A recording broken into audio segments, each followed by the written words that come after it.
രണ്ട് British Labour party members of parliament അവർ ഇസ്രായേലിൽ പോയി ഒരു പലസ്തീനുമായിട്ട് ബന്ധപ്പെട്ട് അവരുടെ റീഹാബിലിറ്റേഷൻ എന്തൊക്കെയാണ് അവരുടെ ഇഷ്യൂ, ഒരു വലിയൊരു ഫോറമുണ്ട്, പാലസ്റ്റീനിയൻ ഫോറം. അതിൻ്റെ മെമ്പേഴ്സ് ആയിരുന്നു ഈ രണ്ടുപേരും.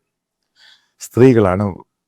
ഒരാൾ അബറ്റ് മുഹമ്മദ് എന്ന് പറയുന്ന സ്ത്രീയാണ്, മറ്റൊരു യുവാൻ ഹെൻ എന്ന് പറയുന്ന ഇന്തോനേഷ്യക്കാരി.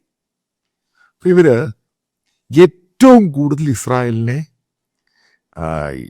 ഗാസ വാറുമായിട്ട് വളരെ മോശമായ രീതിയിൽ ബ്രിട്ടീഷ് പാർലമെന്റിലും പുറത്തും ശരിക്കും ഇവർ ആക്രമിച്ചു.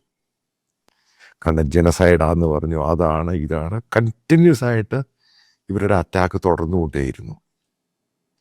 അതുമായിട്ട് ബന്ധപ്പെട്ട് ഈ രണ്ട് സ്ത്രീകളും ഈ പലസ്തീൻ ഇഷ്യൂവായിട്ട് അവിടുത്തെ ആ ജനങ്ങളുമായിട്ട് ബന്ധപ്പെട്ട ഒരു ഫോറത്തിൻ്റെ പേരിൽ ആ കമ്മിറ്റിയുമായിട്ട് ബന്ധപ്പെട്ട് ടെല്ലവീവ് എയർപോർട്ടിൽ വരുന്നു. അവരെ രണ്ടുപേരെയും ഇസ്രായേലി ഓഫീഷ്യൽസ് അടുത്ത ഫ്ലൈറ്റിന് അവിടെ ഇരുത്തിയിട്ട് ആ രാജ്യത്ത് ഇറങ്ങാൻ സംഭവിച്ച് തിരിച്ചയച്ചു. ബേസിക്കലി ഇങ്ങനെയൊക്കെ നടക്കുമ്പോൾ ഇന്ത്യ നടന്നു കഴിഞ്ഞ് ഒരു രണ്ട് നമ്മുടെ എം പിമാരെ ഇതേപോലെ രാജ്യത്ത് പോയിട്ട് തിരിച്ചയച്ചു കഴിഞ്ഞാൽ ഇവിടെ കക്ഷിഭേദമില്ലാതെ എല്ലാവരും കൂടെ ആ എം പിമാരുടെ കൂടെ നിൽക്കും. പക്ഷെ ബ്രിട്ടനിൽ ആദ്യമായിട്ടൊരു ചരിത്രം ഉണ്ടായി. ഈ തിരിച്ചയച്ച എം പിസിനെ അത് ഇസ്രായേലിൻ്റെ നടപടി ശരിയായിരുന്നു എന്ന് അവിടെ കൺസർവേറ്റീവ് പാർട്ടി എം പിസ് പബ്ലിക്കായിട്ടൊക്കെ പറഞ്ഞു. അതും ശരിക്കും ആൾക്കാർ കൺസർവേറ്റീവ് എം പിസ് വളരെയധികം പേര് ഇസ്രായേലിൻ്റെ നടപടി ശരിയായിരുന്നു, ഇവരെ തിരിച്ചയക്കേണ്ടവരായിരുന്നു, അവരുടെ നടപടിക്ക് യാതൊരു തെറ്റുമില്ല. ഇനി ഈ ബ്രിട്ടൻ നടത്തിയ ചില വിഡ്ഢിത്തരും ബ്ലണ്ടറും ഉണ്ട്. ലേബർ പാർട്ടിയുമായിട്ട് ബന്ധപ്പെട്ട് അവരുടെ വലിയ മോഡേൺ തോട്ട്സിൻ്റെ ഭാഗമായിട്ട് ഇസ്രായേലി പ്രധാനമന്ത്രി അവിടെ പോയി അറസ്റ്റ് ചെയ്യുമെന്ന് പറഞ്ഞു, മറ്റേ ഇൻ്റർനാഷണൽ കോർട്ടിൻ്റെ ഇഷ്യൂവായിട്ട് ബന്ധപ്പെട്ട്. അതേപോലെ തന്നെ ലണ്ടനിൽ മുഴുവൻ ഇവർ പ്രകടനമൊക്കെ നടത്തിയിട്ട് ഇസ്രായേലിനെതിരെ ആൻറ്റി സെമറ്റിക് ഇഷ്യൂ ഏറ്റവും കൂടുതൽ പ്രശ്നമുണ്ടാക്കിയത് ബ്രിട്ടനിലുള്ള എം പിമാരും അവിടുത്തെ പൊളിറ്റിക്കൽ പാർട്ടി, ലേബർ പാർട്ടി എല്ലാവരും. ഇപ്പോഴത്തെ അവിടുത്തെ പ്രൈം മിനിസ്റ്റർ അതിനകത്ത് പ്രതിയല്ല, അതിനകത്ത് ഈ കോറസിൻ്റെ അകത്തെ പ്രധാനപ്പെട്ട ഒരു അംഗമാണ്. അതാണ് അമേരിക്കൻ പ്രസിഡന്റ് ഇതാക്കിയത് കൊടുത്ത് കീത്ത് സ്റ്റാർമർക്ക് കൂടുതൽ കളിയൊന്നും ഇസ്രായേലിൽ കയറി കളിക്കണ്ട, അതിൻ്റെ ആവശ്യമൊന്നുമില്ലെന്ന് പറഞ്ഞു. പിന്നീട് നിങ്ങൾ ശ്രദ്ധിച്ചോ, അമേരിക്കൻ പ്രസിഡന്റിനെ കണ്ട ശേഷം കീത്ത് സ്റ്റാർമർ വളരെ സൈലൻ്റാണ് ഇസ്രായേലുമായിട്ടുള്ള ഗാസ ഇഷ്യൂവിൽ, സൈലൻ്റ് ആയിട്ടിരിക്കുകയാണ്. പക്ഷെ ലേബറിൻ്റെ പല എം പിസും ഉണ്ട്, പല മുസ്ലിം കമ്മ്യൂണിറ്റിയിലുള്ള അവിടെ വന്ന ഇമിഗ്രൻ്റ് ആയിട്ടുള്ള പല എം പിസ് ഉണ്ട്. ഇവരിങ്ങനെ സ്ഥിരമായിട്ട് ചെയ്തതിന് ഇസ്രായേൽ കൊടുത്തൊരു വാണിംഗ് ആണ്, രണ്ടുപേരെ തിരിച്ചു വിട്ടു. അത് ഇസ്രായേലിലാണെങ്കിൽ ലോകം മുഴുവനും അത് ശരിക്കും വെൽക്കം ചെയ്തു, അവരെ തിരിച്ചു വിടേണ്ടതാണ്. അത് ഇസ്രായേലിന് വളരെ പോസിറ്റീവായി മാറും.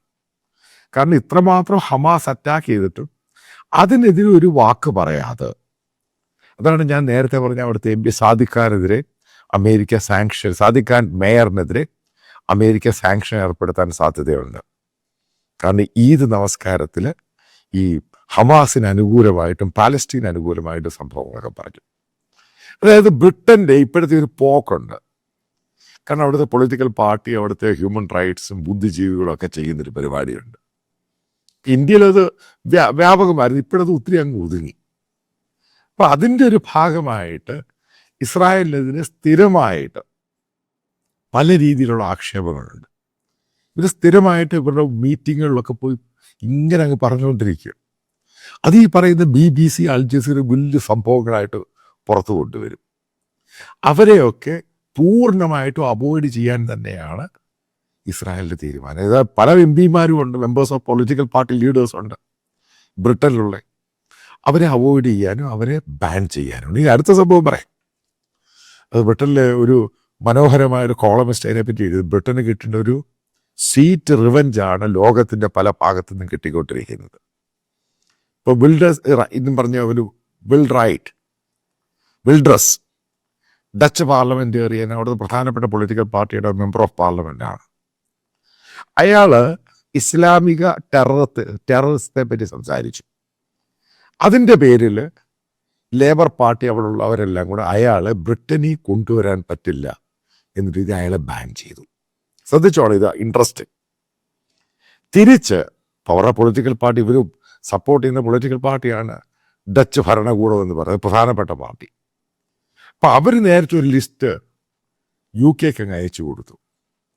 അതായത് ആരൊക്കെയാണ് ഇയാൾക്കെതിരെ, അതായത് വിൽഡ്രസിനെതിരെ പറഞ്ഞത്, അവരങ്ങോട്ട് വരരുത്, ഇവരെ ഞങ്ങൾ ഇവിടെ കയറ്റത്തില്ല. അത് തിരിച്ചടിച്ചു കൊടുത്തു.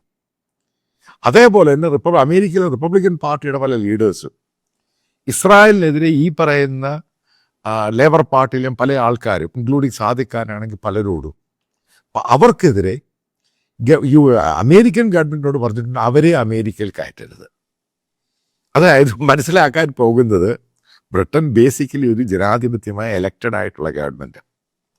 അപ്പം ബ്രിട്ടൻ ചോദിക്കുന്ന എലക്റ്റഡ് ആയിട്ടുള്ള ഗവൺമെൻറ്റിൻ്റെ MPമാരെ നിങ്ങൾ ഈ രാജ്യത്ത് കയറ്റത്തില്ല എങ്കിൽ പിന്നെ ഈ ഡെമോക്രസി കൊണ്ട് എന്താ പ്രാധാന്യം? ഇത് ലേബർ MPസിൻ്റെ ഒരു കോൺഫറൻസിൽ പറഞ്ഞത്.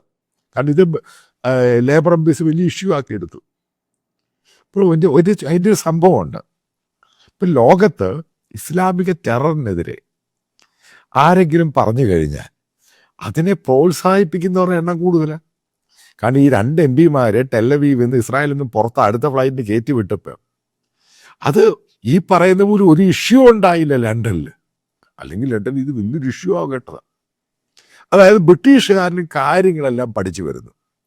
അല്ലെങ്കിൽ 2 സ്ത്രീകളായ 2 MPസിനെ ഒരു കോൺഫറൻസിന് പങ്കെടുക്കാൻ പോയി അടുത്ത ഫ്ലൈറ്റിനെ തിരിച്ചിങ്ങോട്ട് കയറ്റി വിട്ട് കഴിഞ്ഞപ്പോഴാണ് എന്ത് മെസ്സേജാണ് ഇസ്രായേലും മറ്റുള്ള രാജ്യങ്ങളും ബ്രിട്ടനും അതേപോലെ ഡച്ച് ഗവൺമെൻറ്റും ബ്രിട്ടനും അതേപോലെ പല ഗവൺമെൻറ്റുകളുണ്ട് അവർ കൊടുക്കുന്ന സംഭവം, നിങ്ങൾ കൂടുതൽ ആളാകാൻ ശ്രമിക്കേണ്ട, നിങ്ങളിത് ചെയ്യുവാണെങ്കിൽ നിങ്ങളെ ഞങ്ങൾ പുറത്താക്കും. ഇതേപോലെ തന്നെ ഇത് വന്നു കഴിയുമ്പം ചില രാജ്യങ്ങളും ഈ ബ്രിട്ടീഷ് ലേബർ MPസിനെതിരെ അവർക്കെതിരെ പല സാങ്ഷനും പല പരിപാടികളും ഏർപ്പെടുത്താൻ പോവുകയാണ്. ഇതിനകത്ത് പെട്ടുപോകുന്നത് അവിടുത്തെ പ്രൈം മിനിസ്റ്ററാണ്. അയാൾ എന്തൊക്കെ വലിയ ഭാര്യമാണെന്നൊക്കെ പറഞ്ഞ് പുറത്തു വന്നു. ഒരു കാര്യം മനസ്സിലാക്കി, ലേബർ MPസും ഇന്ത്യക്കെതിരെ വേണ്ടാത്ത പല ആരോപണങ്ങൾ ഉന്നയിച്ചിട്ടുണ്ട് പല സന്ദർഭങ്ങളിലും. ഇന്ത്യയിലിവിടെ ഇസ്ലാം വിശ്വാസികളെ നശിപ്പിക്കുന്നു, അതാ മാഴയ കോളയ എന്നൊക്കെ പറഞ്ഞിട്ട്. പിന്നെ അവർക്കും കൊടുക്കുന്നൊരു താക്കീതാണ് ഇസ്രായേലും കൊടുത്തത്, അതേപോലെ ഡച്ച് ഗവൺമെൻറ് കൊടുത്തത്. ഇപ്പം പിന്നെ അമേരിക്ക പോയി കഴിഞ്ഞാൽ അവനെ കൂടെ തിരിച്ച് കയറ്റിവിട്ട് കഴിഞ്ഞാൽ ബ്രിട്ടന് കിട്ടേണ്ട ഈ നൂറ്റാണ്ടിലെ ഏറ്റവും വലിയ പാഠമാണ്. അതായത് ഇസ്ലാമിക ടെറർ എന്ന് പറയുന്ന ടെറർ തന്നെയാണ്. ഇതിനെ ഹ്യൂമൻ റൈറ്റ്സും ജനസൈഡ് എന്നൊക്കെ പറഞ്ഞ് മീഡിയയുടെ മുമ്പിൽ ശ്രദ്ധ നേടാൻ പല കമ്മ്യൂണിറ്റിയിലുള്ള ആൾക്കാർ, ഇവരുടെ സെയിം കമ്മ്യൂണിറ്റിയിലുള്ള ആൾക്കാർ ശ്രമിക്കുകയാണെങ്കിൽ മറ്റുള്ള രാജ്യങ്ങൾ ഇതിനെപ്പറ്റി ശക്തമായ രീതിയിൽ പ്രതിഷേധം ഉണ്ടാകും. അല്ലെങ്കിൽ സെർവിങ് ആയിട്ടുള്ള 2 ബ്രിട്ടീഷ് MPസിനെ, പ്രത്യേകിച്ച് സ്ത്രീകളെ തിരിച്ചു പറഞ്ഞു വിട്ടത് ബ്രിട്ടൻ്റെ ഇന്ന് ഭരിക്കുന്ന ഗവൺമെൻറ്റിനും അവിടുത്തെ പൊളിറ്റിക്കൽ പാർട്ടിക്കും കിട്ടിയ ഏറ്റവും വലിയ അടിയാണ്. കാരണം ജനാധിപത്യമായിട്ടുണ്ടായ ഇലക്ഷനാണ് ബ്രിട്ടനിലെ, ഇസ്രായേലിലും ജനാധിപത്യമായിട്ടുണ്ടായ സംഭവമാണ്. ഇതിനെയൊക്കെ നിങ്ങൾ ശ്രദ്ധിച്ചോണം. ഒരു അറേബ്യൻ രാജ്യങ്ങൾ പോലും ഇസ്രായേലിൻ്റെ ഈ നീക്കത്തെ എതിർക്കുന്നില്ല. കാരണം അവർക്കും മടുത്തു ഈ സംഭവം. നോക്കാം ഇത് എത്രമാത്രം MPമാരെ ആയിരിക്കും ഇസ്രായേലും മറ്റുള്ള രാജ്യങ്ങൾ ബ്രിട്ടീഷ് MPമാരെ പുറത്താക്കുന്നത്. അതോടുകൂടി ഇതിൻ്റെ ഒരു പിക്ചർ വളരെ മനോഹരമായിട്ട് തെളിഞ്ഞു വരും. നിങ്ങൾക്കറിയാം, കഴിഞ്ഞ 2 ആഴ്ച കൊണ്ട് ഞാൻ നിങ്ങളോടൊരു കോൺട്രിബ്യൂഷൻ വേണമെന്ന് അഭ്യർത്ഥിക്കുകയാണ്. അതിൻ്റെ വീഡിയോ റൺ ചെയ്തു ഈ വീഡിയോയുടെ അവസാനം. അപ്പോൾ അതിനകത്ത് ചില പ്രശ്നങ്ങളുണ്ടായി. കാരണം ബാങ്കുകളുടെ ചില ലിമിറ്റ്, അതേപോലെ GPay, Google Pay, UPIയുടെ ചില ലിമിറ്റ്, അപ്പോൾ അതൊക്കെ റെക്ടിഫൈ ചെയ്തിട്ട് പുതിയ അക്കൗണ്ടും ഡീറ്റെയിൽസും അതേപോലുള്ള റെസ്ട്രിക്ഷൻസും ഉണ്ടാവുകയില്ല. വിദേശത്തുള്ളവർക്ക് കറണ്ട് അക്കൗണ്ടിൽ അയക്കാനുള്ള ബുദ്ധിമുട്ട് അത് മാറ്റിയിട്ട് പേഴ്സണൽ അക്കൗണ്ട് വേണ്ടി തരുന്നുണ്ട്. കൃത്യമായിട്ടൊരു കാര്യം പറയാം, 1 രൂപയ്ക്കും അക്കൗണ്ടബിളാണ് ഞാൻ ജനങ്ങളുടെ കയ്യിൽ നിന്നാണ് ഈ പണം സ്വരൂപിക്കുന്നത്. അജണ്ട ഒറ്റ സംഭവമേ ഉള്ളൂ.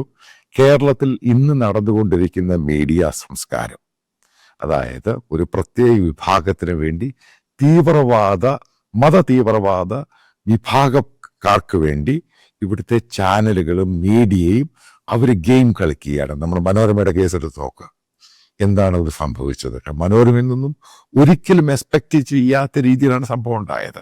അപ്പം നമുക്കിത് പൊളിച്ചേ മതിയാവത്തുള്ളൂ. അപ്പോൾ എൻ്റെ കൂടെ സഹകരിക്കുക എന്നുള്ളത് മാൻഡേറ്ററി അല്ല. നിങ്ങൾക്ക് ഇഷ്ടമുള്ള രീതിയിൽ സഹായം 1 രൂപയാണെങ്കിലും അത് ബോണ്ടേജ് ആയിരിക്കും. ഇതുമായിട്ട് ബന്ധപ്പെട്ട് ഞാൻ വരാൻ പോകുന്ന സമയത്ത് ഇതൊരു 24 hours ന്യൂസ് ചാനലായിരിക്കും. നാഷണൽ പൊളിറ്റിക്സ്, നാഷണൽ ഇഷ്യൂസ്, അതേപോലെ തന്നെ കേരളത്തിൻ്റെ റീജിയണൽ കാര്യങ്ങൾ, ഇന്ത്യയുടെ ഓരോ ഭാഗത്തെയും കാര്യങ്ങൾ, ഇൻ്റർനാഷണൽ ജിയോ പൊളിറ്റിക്സ്. ഇപ്പം നല്ല കുറച്ച് ആൾക്കാരെ ഞാൻ സെലക്ട് ചെയ്തിട്ടുണ്ട്. അവരൊക്കെ എൻ്റെ കൂടെ ജോയിൻ ചെയ്യാൻ തയ്യാറാണ്. അപ്പോൾ അതുമായിട്ട് ബന്ധപ്പെട്ടാണ് എനിക്കിങ്ങനെ ഒരു ഫിനാൻഷ്യൽ സപ്പോർട്ട്, ക്രൗഡ് ഫണ്ടിങ്. ഒരു സ്പോൺസറും ഇല്ല, ഒരു അഡ്വർടൈസേഴ്സും ഇല്ല, ജനങ്ങളാണ് ഫണ്ട് ചെയ്യുന്നത്. ഉറപ്പായിട്ടും ഇത് കുറച്ച് കഴിയുമ്പോൾ ഇത് വലിയൊരു സംഭവം ഇന്ത്യയിലായിട്ട് മാറും. നിങ്ങൾക്ക് എൻ്റെ എക്സ്പീരിയൻസ് അറിയാം, 10-30 വർഷം ഈ ഫീൽഡിലുള്ള എക്സ്പീരിയൻസ് ആണ്. അപ്പം നല്ല ആൾക്കാർ, നല്ല ടാലൻറ്റഡ് ആയിട്ടുള്ള ആൾക്കാർ, ദേശീയതയുള്ള ആൾക്കാർ ജോയിൻ ചെയ്യാൻ തയ്യാറാണ്, മൾട്ടിപ്പിൾ ലാംഗ്വേജിൽ. അതായത് നമ്മൾ മനസ്സിലാക്കുക, വരാൻ പോകുന്ന ദിവസങ്ങളിൽ കേരളത്തിൽ ഈ കാണിക്കുന്ന മീഡിയ സംസ്കാരത്തെ നമ്മൾ പൊളിച്ചടുക്കും ഇതിനെ തോലച്ചയാളായി. അപ്പം നിങ്ങൾ സഹകരിക്കുക.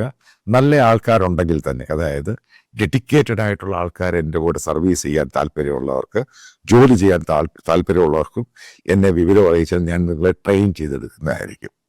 അതായത് ഡെഡിക്കേറ്റഡ് ആയിരിക്കണം, ഇത് പഠിക്കണം, മനസ്സിലാക്കണം, എങ്ങനെ ചെയ്യണം. അതായത് ബന്ധപ്പെട്ട ചില കാര്യങ്ങൾ പറയാം, 1-2 കാര്യങ്ങൾ പറയും. ഇപ്പം നല്ലൊരു റിപ്പോർട്ടിംഗ് ഉണ്ടായി, ഒരു സംഭവത്ത് പോയി റിപ്പോർട്ട് ചെയ്യണം. അതിനുവേണ്ടി ഒരാളെ പറഞ്ഞു വിടുക, ഗ്രൗണ്ടിൽ റിപ്പോർട്ട് ചെയ്യുക, ഇതിനൊക്കെ എക്സ്പെൻസ് ഉണ്ട്. നല്ല റിസർച്ച് ടീം ഉണ്ടാകണം.